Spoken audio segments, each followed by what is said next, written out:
Welcome to the Listening Lounge, where we unravel stories and ignite conversations one ear at a time.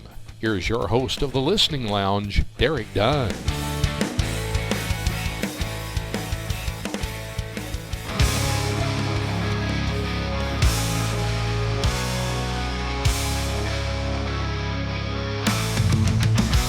On the airwaves every morning, there's a voice so clear.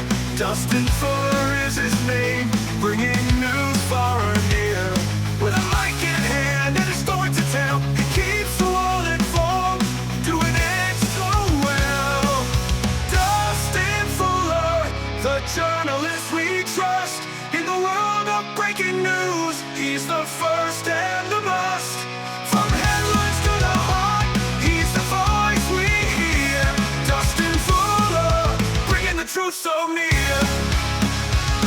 From city streets to distant lands, he's always on the go, with a camera and a notepad, capturing the show. He tells the stories of our time with courage and with grace. In every broadcast you can see the passion on his face. Dustin Fuller, the journalist we trust. In the world of breaking news, he's the first and the must. From headlines to the heart, he's the voice we hear. Dustin Fuller, bringing the truth so near. Through the storm and the sunshine, he's there to report every fact, every truth, every crucial retort. From the anchor desk to the field, he's our eyes and ears. Dustin Fuller's dedication brings the news that endears. At the end of each day, when the stories have been told, Dustin signs off with a smile, his heart solid gold. He leaves us informed till the next sunrise, ready to bring the news again through all the lows and highs. Dustin Fuller, the journalist we trust. In the world of breaking news, he's the first and the must. From headlines to the heart, he's the voice we hear. Dustin Fuller, bringing the truth so near. So here's to Dustin, the man with the news. With every broadcast, he's walking in our shoes, keeping us connected to the world so wide. Dustin Fuller, our trusted news guide.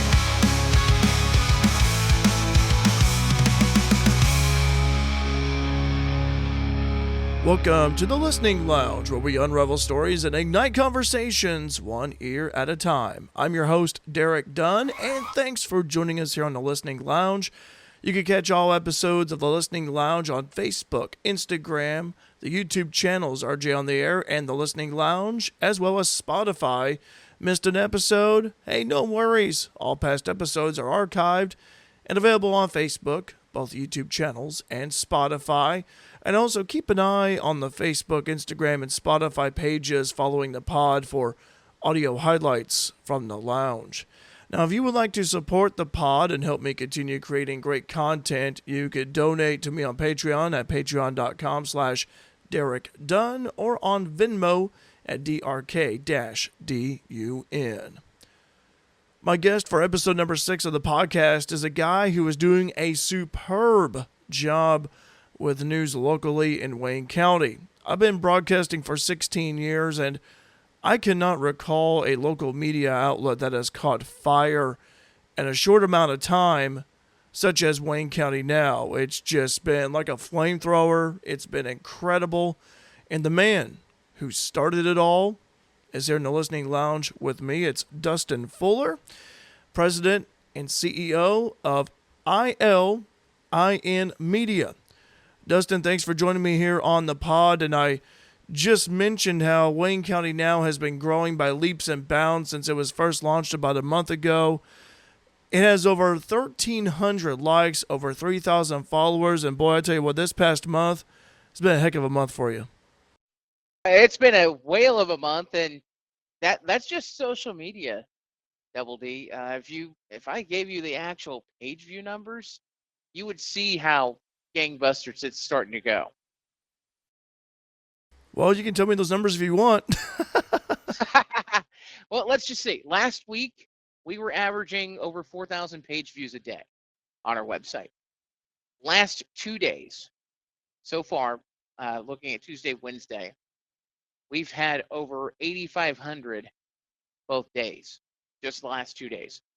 And I think this is something that this is going to sound weird to say. Not just Wayne County, Southern Illinois is starving for a news source that is working on getting the story out as quick as possible, not sitting on it, not like in the sense of just, oh, we'll just drop it here Friday 5 o'clock dump.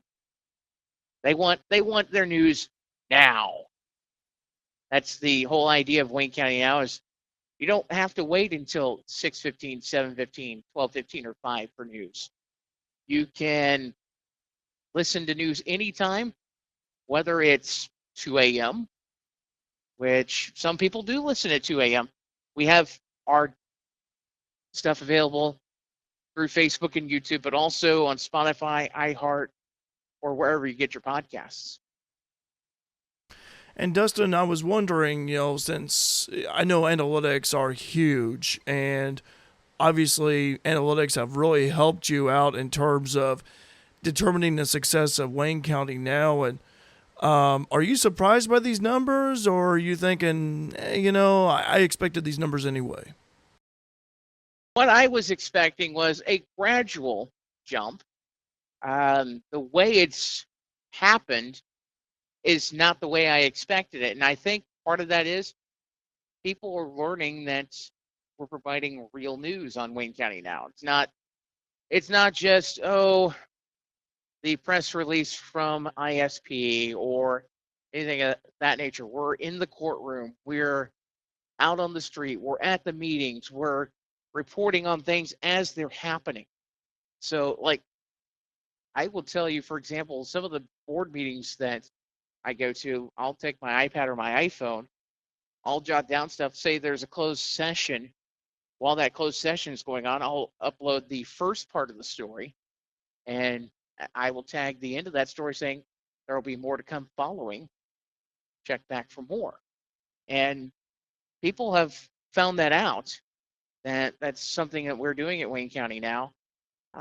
Tonight, for example, while we're recording this, I know this will be dated by the time this airs, but we'll be at the Wayne County Board meeting, hot topic issue there with the potential raise of Coroner Kerry Dagg going from just over $16,000 all the way up to $50,000. So, Dustin, I was thinking about the technology aspect of it, and as you always say, technology when it works, and Yes. when it, Oh, yes. when it works, it's convenient, it's great. Boy, it's amazing how I go back to when I was in college at Wabash Valley, and social media, like you had MySpace and Facebook was just, no one really was on Facebook at the time. Twitter was just starting, and then all of a sudden it's just like, these years later, it's insane to me how the internet and social media has just revolutionized the way we consume news now. It is, and sometimes it's great, sometimes not so great things that come through social media, but it's part of the give and take of it. Social media, back when I was in college, it was just barely coming to its own as well when I was attending Vincennes. And in fact, in a mass communications class, we were being told by our professor, oh, social media will be nothing.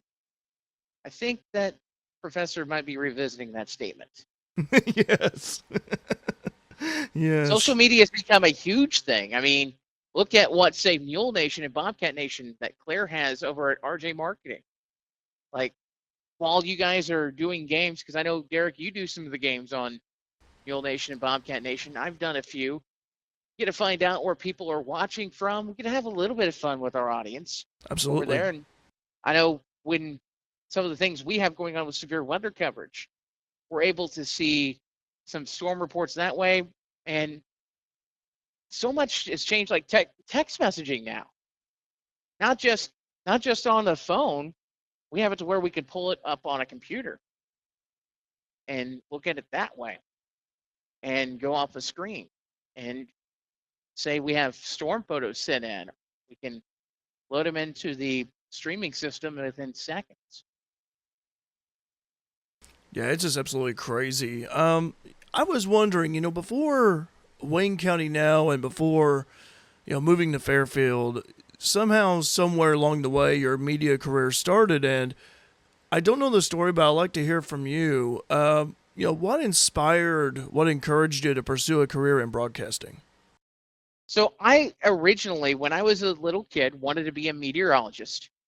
And I got my first opportunity to be in a television studio when I was in fifth grade. We went into our WTWO television at Terre Haute, which is the NBC affiliate, and got to meet Jesse Walker there. Jesse, very down to earth person. And then I found out how much science work really involved at the time, and I'm thinking, I don't think that's completely up my alley. But still love weather. I still keep up with what's going on, and I try to showcase that with everything I do. Fast forward a little bit with sports. Jason Penske, who also worked at NBC2 at Terre Haute for over 23 years, he left Terre Haute in 2016 because of a family situation. And Jason was one of the best in Terre Haute for sports. Him, Rick Simler, both were really dominant people when it came to the sports market up in Terre Haute. And they weren't afraid to go out and get the sports stories, tell the sports story, and not just the highlights. There would be human interest stories involved with some behind the scenes things. And it just goes to show you how much they care about their audience, that they're willing to share some of these stories that you just don't see every day. And I think that's something that sometimes gets missed in the translation. Yes, there's sports highlights, but there's a reason people get involved with this. So my first step into media, I was a camera operator. I was a junior in high school for Avenue Broadband Communications, which is now part of Sparklight. And we covered Vincent's Lincoln football. I worked under Dan Ravelette doing the camera work for those games. And camera is not my thing, but that doesn't mean that it's a bad thing. And I moved on, ended up getting a job where I was running an audio console for WQTY in Linton, part of the original company. And this was before the original company made the purchase of WFIW and WOKZ here in Fairfield. This would have been the fall of 2009. I ran a board up for the original company for 3 years, and then had my first full-time opportunity working for a similar situation that I have now. It was an outfit called Hometown News and Media. It was based in a small town in Knox County called Monroe City, and they covered news, weather, sports, and all that stuff for a 6-county area. And one name you might remember from back in the day, I don't know if you do, Kerry Dean. He used to do weekend weather on Fox, well, back at the time, Fox 7 in Evansville. Now it's the CW. And Kerry and I, we still speak to this day. Kerry was one of those that spot on with weather, knew exactly what he was doing, and always had a fun way of showing how weather really worked.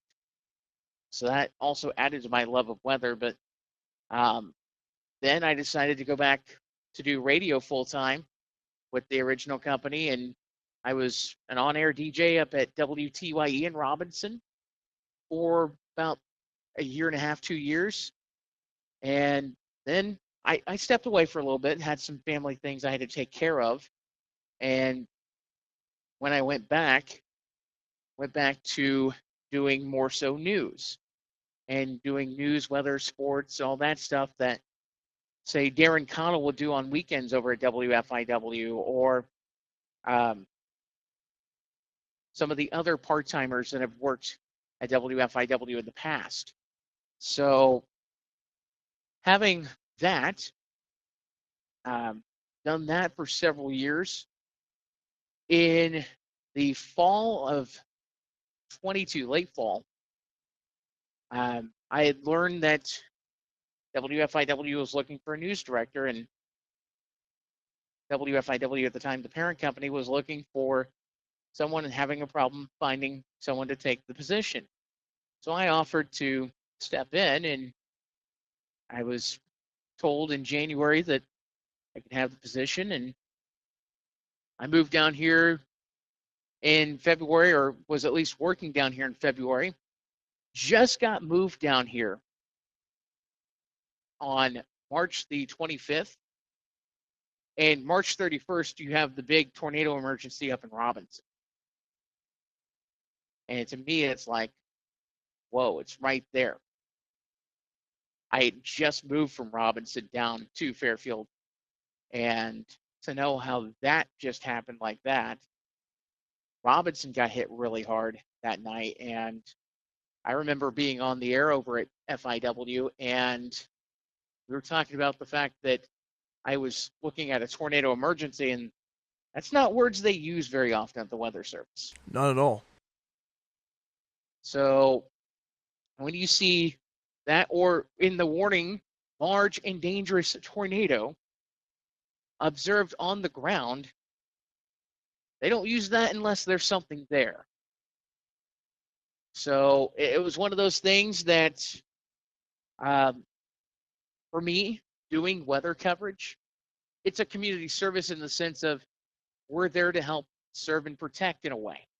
It's kind of like what a police officer does, except we don't arrest people, we don't issue citations, all that stuff. Basically, we're there to help get you through the storm, provide as much information as we can, and get through it safely. After a while of, and it's a situation that I don't like to publicly talk about very often, but staffing wise at WFIW, things were not the greatest. I'm trying to figure out a nice way to say this, because I'm not trying to throw anyone under a bus, but it was one of those things that there was so much that needed done, not enough man hours available to do it.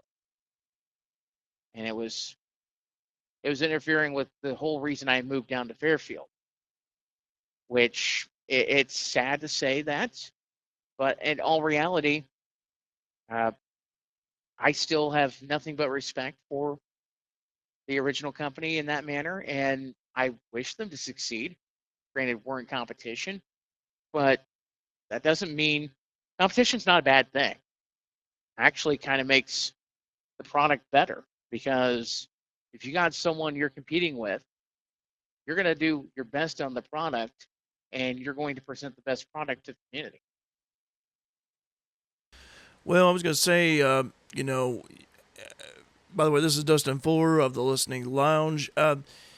You mentioned several people. I just want to know, who were your biggest influencers, your mentors in your journey of being a broadcaster? Okay, so one of them certainly was Jason Penske at NBC2. Also, Jesse Walker was pretty big, as well as Kevin Orpert at WTHI in Terre Haute. Pretty big, influencing me on what I do. One I've not really mentioned, Mark Lang, which sadly Mark is no longer with us, but a lot of things that I carry on with Wayne County now were Mark Lang isms, in the sense of, you pull up the stop sign, you want to know everyone at that stop sign. And that's just one of the things Mark loved to do. Mark loved being out in the community. And it was that way at Vincent's. I don't know how things were down here at Fairfield before I moved down here, but what I could say is, when I was working under Mark at Vincent's, we were always out doing things. So, following your stint at WFIW, I was wondering what motivated you to create Wayne County Now. We talked a little bit about it already. Ultimately, there was a need, and it was one of those things that there wasn't very much local news coverage, and I think part of that was the parent company of WFIW was looking for my replacement, and they were getting their news basically digitally somehow, some way. They didn't really have anyone in person to do a lot of the local news coverage, which it's kind of a tough situation when you're trying to cover news remotely like that on a basis until you get someone hired. I mean, some counties you can do that. Wayne County is not one of them quite yet, in the sense of you have to physically go to the jailhouse every morning to see who got arrested, all that stuff. You have to go to the courthouse to see what sentences were handed down, unless you have the subscription to Judici. Um, there's just certain things that you're only going to find out by having conversations and being out in the community. Because I did the news beat myself, and after living here for so long and being, I've lived here for a majority of my life anyway, there is a lot of news that goes on in this county. It's not just Fairfield, Wayne City, Sisney. There's a lot of news in this county, a lot more than what people think. Oh, there certainly is. Like, one thing that we reported on last month was a situation with the gas station at Sisney. They're part of the group of gas stations that are under indictment by the state of Illinois for tax evasion. And there were some issues at that gas station. And I will say some of that was from disgruntled employees, but also what I had been given and what I had reported on had turned out to be factually based, because we had FOIA requested what was tipped to us after an inspection from the Wayne County Health Department. And I believe there was a write up and a letter to the editor at the press talking about what is described as sensationalized journalism. While that piece is going out in the press, we have the actual health department report that shows the information that we had received on a tip was completely accurate. And it's not the idea of, oh, haha, we told you so. No, it's basically, here's the evidence. And the next week, when they had the follow-up report, we ran the story on the fact that they had a clean report, which I've been told also they have new management at that gas station. And I personally, on a personal level, I wish nothing but the best for every situation. Sometimes it looks like, as the news would put it, it's all doom and gloom. That's not what we want to do, but sometimes it's that way just because of how things look. Optics are sometimes a bit out there, but like example, with the whole situation with the coroner's office here in Wayne County, part of that is the previous coroner here in Wayne County also worked for Nail's Funeral Home. The current coroner does not have access to a funeral home in the sense, and also has to do things through her office in a building where she has to actually use the morgue. They just recently got new coolers for the morgue, and they're also working on getting a generator, because the current generator at that building is single phase power and they need three phase. So that's something she's working on out there. And I think when she's done, if things work out to her plan, Wayne County will also be able to provide autopsy services, because right now, the only two places you can go for an autopsy around here, from what I've been told, are Champaign and Evansville. And that's using a lot of county resources as well. Well, Dustin, with the success of Wayne County now, you look toward the future of it. What are ways that you're looking to improve the site and also enhancing? You talk about, going out and getting the news on the beat and also having an online presence. Well, by the time this actually comes out, I guess it's already public knowledge at this point since this is June the 8th. We just have announced that we're going into Edwards County and a few other counties as well to help provide news coverage in those areas because there's not much over that way either. And we're working on adding additional counties to our coverage on the news side. We already cover a lot of counties weather-wise because, in my view, it's always good to be prepared for what's coming. And in order to do that, sometimes you have to go a few counties over to see how the storms are coming in. So that way you have time to get prepared. We can give you an idea on what needs to come. We can tell you if there's a history of tornado warnings or tornadoes on the ground or hail or wind, all of that stuff. That's just some of the data we can look at when we're covering severe weather at least 2 counties away. And sometimes, like Sunday on the 26th, we covered it when it was coming straight out of the St. Louis Metro. Yeah. Because it was what you call a PDS tornado watch, which stands for particularly dangerous situation, which is the highest level of a tornado watch you'll ever get.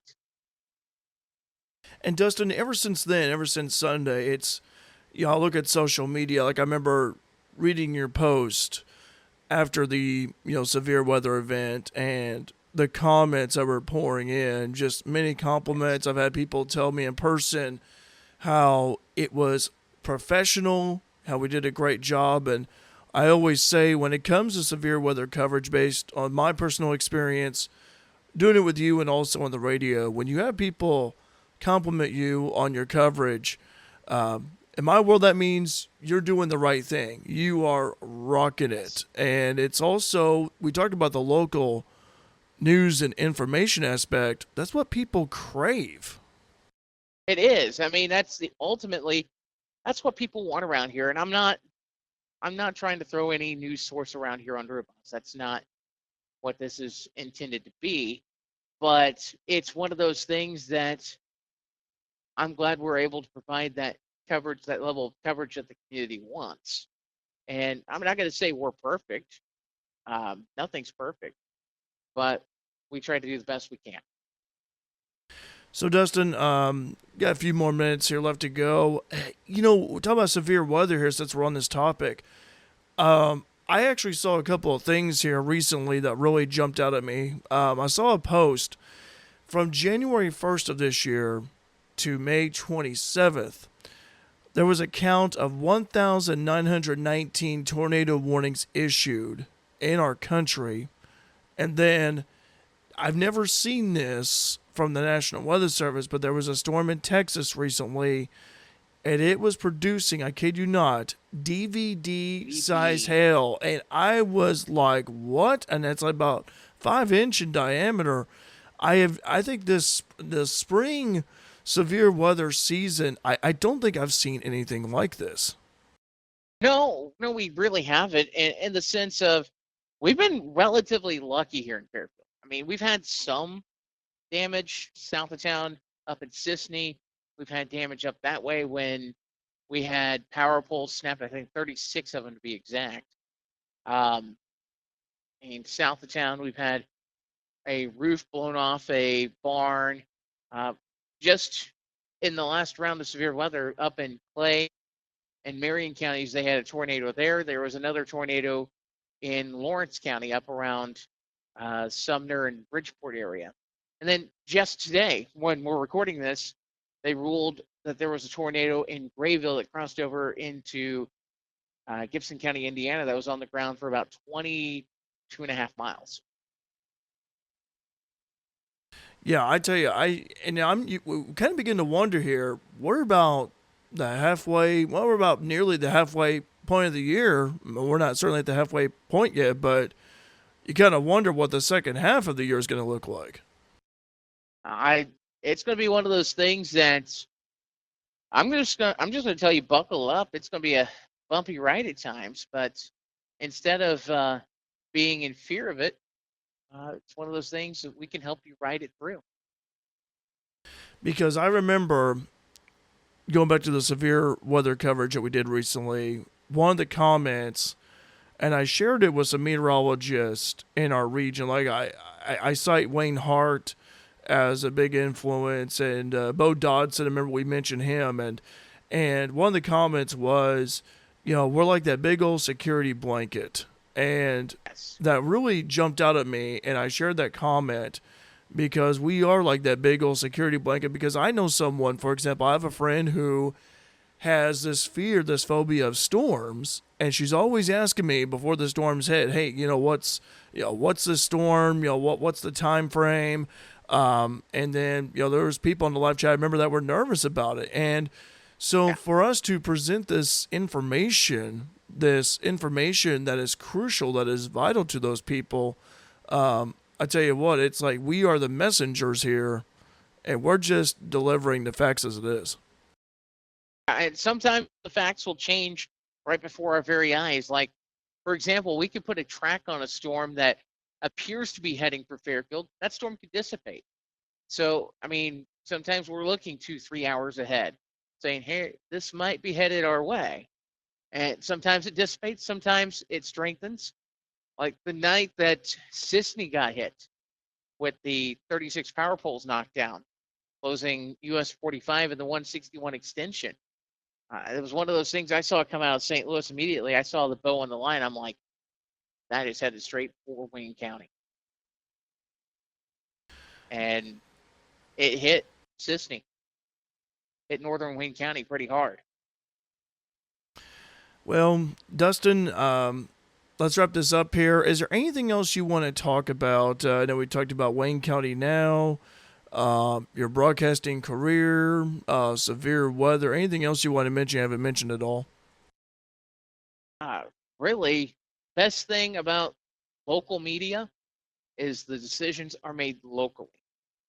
And it doesn't matter if it's us, say the Wayne County Press across the street from here at the RJ on Main building. All the local media decisions for both those businesses are made here in Fairfield. I recommend supporting local media because local media keeps you informed on what's going on. Dustin, hey, thanks very much for your time here in the Listening Lounge podcast. It's always great to talk to you and always great to chat with you in person regarding news, sports, and weather. And I tell you what, looking forward to helping you out again down the road, okay? I'll look forward to working with you once again, and who knows? Think maybe on some mule broadcasts or bobcat broadcasts in the very near future. Yeah, as long as I'm able to and available, that's the only thing. So as long as I'm true. As long as I'm able and available, that's all I say. So very true. All right, well, Dustin, thanks very much for hopping on here. I appreciate it, buddy. So thank you again. And that was Dustin Fuller of Wayne County Now. Again, he is the president and CEO of ILIN Media. Again, check out Wayne County Now. Check him on Facebook, YouTube, iHeart, Spotify. Doing a heck of a job over there. Again, I'm your host, Drk-Dun. Thanks very much for joining us here on the Listening Lounge podcast, where we unravel stories and ignite conversations one ear at a time. Until next time, so long.